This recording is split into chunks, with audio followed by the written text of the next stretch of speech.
ఎంతవరకు వాళ్ళ gametes use చేస్తున్నాము అని క్వెషన్స్ కూడా చాలా మంది కపుల్స్‌కి ఉంటుందన్నమాట.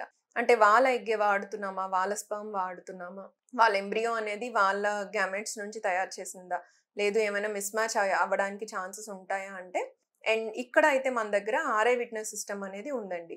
ఆర్ఎఫ్ఐడి అని అంటాము. అంటే ఏంటి అంటే రేడియో ఫ్రీక్వెన్సీతో చేయబడిన ఒక అడ్హెసివ్ టేప్ అనేది మనము అటాచ్ చేయడం జరుగుతుంది.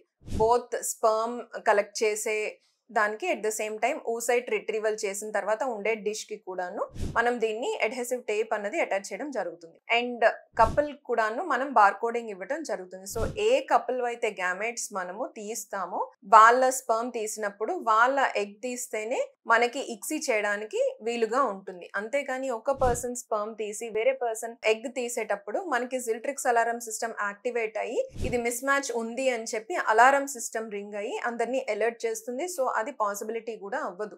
సో అందుకని మిస్ మ్యాచ్ జరగడం అన్నది లైక్ 100%, 100% ఇట్ ఈస్ ఇంపాసిబుల్. ఎవరి గ్యామెట్స్ వాళ్ళకే యూజ్ చేయడం జరుగుతుంది. At the same time miss match అనే దానికి క్వెషనే లేదు.